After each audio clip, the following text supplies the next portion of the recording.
So welcome to this video tutorial students. अब यहाँ पर हमने मिनिमम मोड तो पढ़ लिया था पिछले वीडियो ट्यूटोरियल में कि मिनिमम मोड में क्या क्या ब्लॉक्स होते हैं। अब हमको आगे जो सिलेबस में है वो है हमको पढ़ना है मेमोरी रीड साइकिल, यानी आपका जो प्रोसेसर है वो मेमोरी को रीड कैसे करता है और उस समय पर जो टाइमिंग डायग्राम है वो हमको बनाना है और किस मोड के लिए बनाना है। फिलहाल मिनिमम मोड के लिए बनाना है और आगे जाके हम इसे मैक्सिमम मोड के लिए भी बनाएंगे। तो अभी फिलहाल यहाँ का टॉपिक क्या है, मेमोरी रीड साइकिल टाइमिंग इन मिनिमम मोड।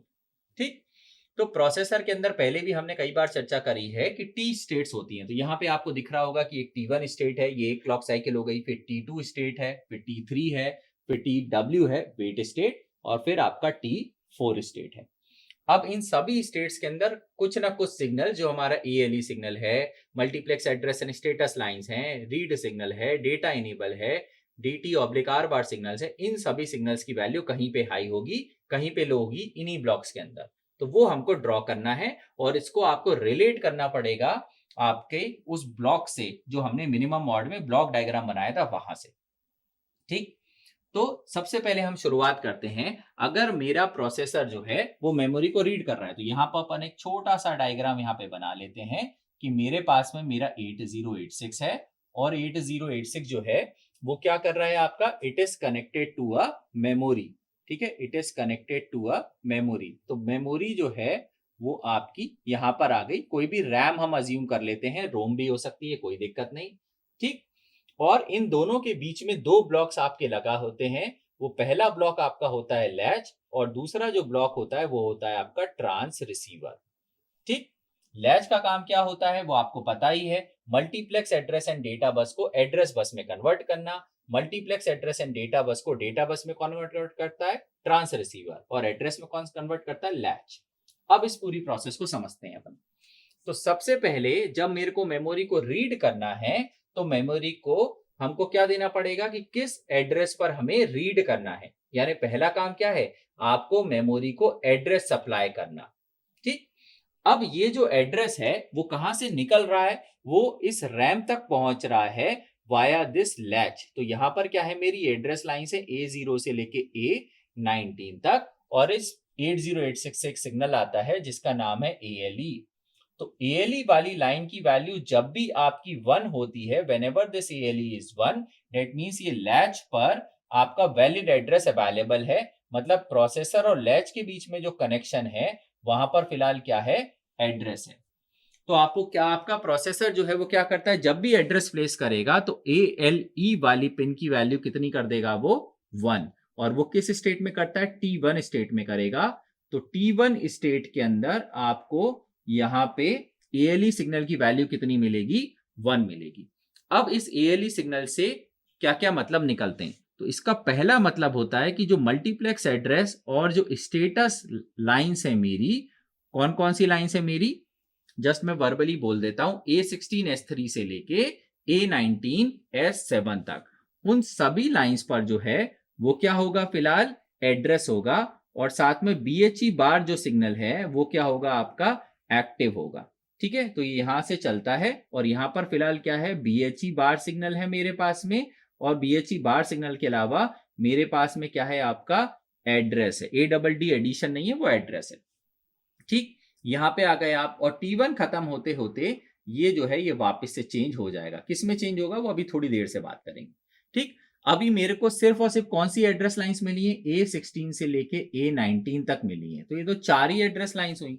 मुझे टोटल कितनी एड्रेस लाइंस चाहिए, 20। तो बाकी की जो मेरे पास में एड्रेस लाइंस है वो किसके साथ मल्टीप्लेक्स है, वो मेरे पास डेटा लाइंस के साथ मल्टीप्लेक्स है। तो इसी समय पर जब मेरा एड्रेस जनरेट हो रहा है तो इन लाइंस पर क्या होगा, बाकी मेरे पास में एड्रेस होगा। तो A0 से लेके A15 तक का जो एड्रेस है वो यहां पर मेरे को मिल जाएगा। ठीक, अब इसी T1 स्टेट के अंदर हम बात करते हैं कि RD बार की क्या वैल्यू होगी। तो क्या मैं T1 स्टेट के टाइम पे मेमोरी को रीड कर रहा हूं, नहीं, मैं T1 में अभी रीड करना शुरू नहीं करा हूं, मैं रीड करूंगा आगे जाके। ठीक है, तो अभी तो सिर्फ मैंने मेमोरी को T1 स्टेट में क्या बताया है कि किस मेमोरी लोकेशन से मुझे रीड करना है। ठीक, तो क्या हो जाएगा, RD बार की जो वैल्यू है वो फिलहाल यहाँ पे 1 बनी रहेगी। अगर मान लीजिए पहले से भी 1 थी तो 1 ही यहाँ पे बनी रहेगी और अभी 0 नहीं होगी, अभी एक्टिव नहीं होगी। ठीक, क्या फिलहाल T1 स्टेट के अंदर मेरे पास में डेटा है? नहीं, मेरे पास में डेटा नहीं है। फिलहाल तो यहाँ पे क्या है, एड्रेस है।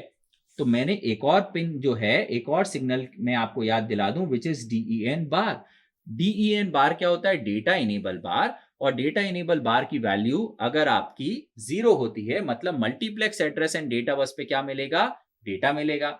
T1 के अंदर तो डेटा नहीं है, क्या है यहाँ पे, एड्रेस। तो DN बार भी जो है वो इनएक्टिव होना चाहिए, डिसेबल्ड होना चाहिए, और ये भी क्या होता है आपका 1 के बराबर होता है।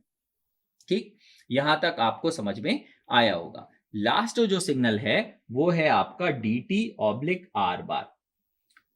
अब DT/R बार, इस पूरी साइकिल में आप क्या करने वाले हैं, फ्रॉम T1 टू TW आप क्या करने वाले हैं, रीड करने वाले हैं ना, डेटा रिसीव करेंगे। तो DT/R बार की वैल्यू T1 जैसे ही शुरू होगा वैसे ही जो है वो 1 से क्या हो जाएगी, 0 हो जाएगी। T1 में भी 0, T2 में भी, T3 में भी, TW में भी, और T4 में भी जो है वो इसकी वैल्यू जो है वो 0 ही बनी रहेगी। तो DT/R बार में आप क्या कर रहे हैं, आप डेटा को रिसीव कर रहे हैं, इस इंडिकेशन के लिए आप इस वैल्यू को कितना कर देंगे, 0 कर देंगे। ठीक है, तो यहां तक फिर से एक बार T1 को समराइज कर देते हैं, बहुत इंपॉर्टेंट है। ALE की वैल्यू हो गई 1, उससे इस लैच को समझ में आएगा कि यहां पर क्या रखा हुआ है, एड्रेस। ठीक, और जो भी एड्रेस है वो यहाँ पे तो प्रोसेसर रख ही देगा, तो वो एड्रेस आगे फॉरवर्ड हो जाएगा, इस मेमोरी तक पहुंच जाएगा इन दोनों बसेस के थ्रू। ये भी हो गया मेरा। इसके बाद में क्योंकि मैं अभी फिलहाल इस रैम को रीड नहीं कर रहा हूं तो रीड भी डिसेबल्ड है। फिलहाल यहाँ पर डेटा नहीं है, इन दोनों के बीच में क्या कनेक्टेड है, आपस में डेटा बस कनेक्टेड है। तो क्या यहाँ पर डेटा है, नहीं, फिलहाल डेटा नहीं है, तो डेटा भी डिसेबल्ड है। और मैं पूरी साइकिल में रीड करने वाला हूं, रिसीव करने वाला हूं, तो R बार की वैल्यू कितनी हो गई है, 0 हो गई। अब आगे चलते हैं। तो ये मेरा हो गया ALE का काम। अब T2 स्टेट के अंदर जो है वो क्या होता है, यहां पे जो मल्टीप्लेक्स एड्रेस एंड स्टेटस बस है वो अब प्रोवाइड करती है स्टेटस। दो ही काम है, एड्रेस प्रोवाइड कर चुकी, अब क्या मिलेगा मुझे, स्टेटस मिलेगा। और स्टेटस मेरे पास में कौन कौन सी लाइंस हैं, तो मेरे पास में S0 यहां पे कौन कौन सी थी, S3 से लेके S7 तक लाइंस थी। तो ये लाइंस यहां पर जो है वो आ जाएंगी आपके पास। ठीक, और ये लाइंस जो है वो कहां तक रहेंगी, ये लाइंस मेरे पास में रहेंगी पूरा T4 तक। तो यहां तक मेरे पास में सिर्फ और सिर्फ स्टेटस रहेगा। ठीक, ये हो गया मेरा। इसके बाद में अब जो है वो यहाँ पे एड्रेस का काम खत्म हो गया है, तो अब ये यहां से एड्रेस जो है T1 खत्म होने के बाद में ये चेंज हो जाएगा। ठीक, और इस स्टेट को हम बोलेंगे बस रिजर्व फॉर डेटा इन। अब इसका क्या मतलब है वो मैं समझाता हूं आपको। बस रिजर्व फॉर डेटा इन, अब इसका क्या मतलब है, आपने भाई ये रैम है, ठीक है, प्रोसेसर ने बता तो दिया कि इस बहुत बड़े मेमोरी ब्लॉक में से कौन से मेमोरी ब्लॉक के अंदर मेरे को डेटा रीड करना है, तो प्रोसेसर ने एड्रेस तो बता दिया, लेकिन मेमोरी जो है वो प्रोसेसर के कंपैरिजन में एक स्लो डिवाइस है, तो उस लोकेशन तक पहुंचने में प्रोसेसर को थोड़ा टाइम लगेगा। ठीक है, और वो टाइम डिपेंड करेगा कि ये मेमोरी किस टाइप की है, इसका कितना रिएक्शन टाइम है, एक्सेस टाइम है, उस पर डिपेंड करेगा। ठीक, तो उस सभी समय के लिए मैं इस बस को रेडी कर देता हूं, और यहां पे लिखा है बस रिजर्व फॉर डेटा इन, यानी कभी भी अब डेटा आ सकता है। ठीक, और उसके बाद में थोड़ी देर बाद में whenever the memory is ready, RAM हो या रोम हो, व्हेनेवर इट इज रेडी, मुझे इस लाइन पे क्या मिलेगा, मुझे इन लाइंस पर मिलेगा डेटा। ठीक है, तो कौन सा डेटा मिलेगा, फ्रॉम D0 से लेके D15 तक का 16 बिट का डेटा। अगर एक 16 बिट का ऑपरेशन है, 8 बिट का ऑपरेशन होगा तो D0 से D8 मिलेगा। ठीक है, और ये जो है वो मुझे अवेलेबल रहेगा समवेयर TW तक, और इसकी स्थिति जो है वो फिर से चेंज हो जाती है T4 में जाके, ये ट्राई स्टेट हो जाता है। अब मैं बात करूं RD बार की, तो भाई हम क्या कर रहे हैं, हम रीड करना शुरू कर रहे हैं जैसे ये बस रिजर्व्ड है, तो RD बार की वैल्यू कितनी हो जानी चाहिए, 0 हो जानी चाहिए। कहां पे, यहां पे। ठीक है, तो जैसे ही मैंने बस रिजर्व फॉर डेटा इन करा, तो आपने लोकेशन तो बता दी थी इस रैम को, लेकिन साथ में आपको इस रैम को यह भी बताना पड़ेगा कि रीड कर रहे हो या राइट कर रहे हो। तो वो आप कैसे बताएंगे, by using RD signal.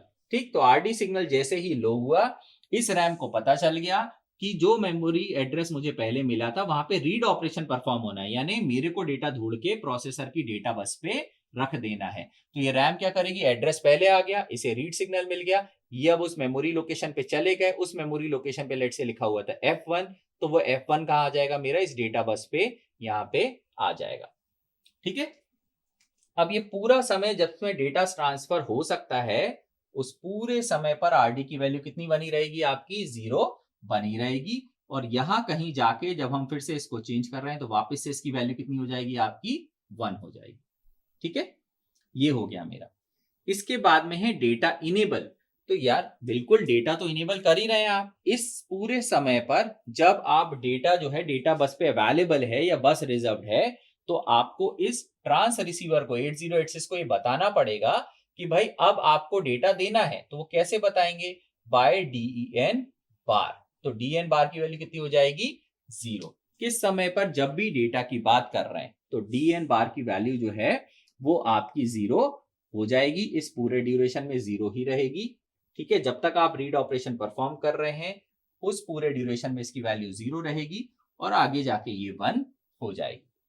DT oblique R बार के बारे में हमने पहले ही चर्चा कर ली थी कि इस पूरी चारों पांचों क्लॉक साइकिल के अंदर हम क्या कर रहे हैं, हम डेटा को रिसीव करने वाले हैं। तो इंटायर ड्यूरेशन में DT ऑब्लिक R बार की वैल्यू कितनी बनी रहेगी, 0। ALE मैंने अधूरा ही बनाया हुआ है, तो ALE बाकी पूरे समय जो है वो 0 ही रहेगा, क्योंकि बाकी पूरे समय एड्रेस के बारे में बात नहीं है, बाकी पूरे समय हमेशा हम डेटा की बात कर रहे हैं, एड्रेस की बात नहीं कर रहे हैं। तो ये है आपका टाइमिंग डायग्राम, किसके लिए, मिनिमम मोड के लिए। किसको रीड कर रहे हैं हम, मेमोरी को रीड कर रहे हैं। तो ये वीडियो ट्यूटोरियल को हम यहीं पे खत्म करेंगे और आगे वाले वीडियो ट्यूटोरियल में हम राइट साइकिल पढ़ेंगे, जो कि मोर और लेस सेम ही होती है। तो अब हम क्या करेंगे, अभी तक हम क्या कर रहे थे, इस मेमोरी को रीड कर रहे थे, अब हमें क्या करना है, इस मेमोरी पर जाके डेटा प्लेस कर देना है, जो कि मोर और लेस बिल्कुल वैसा ही होता है जैसे रीड होता है। तो वहां मिलेंगे। Thank you so much.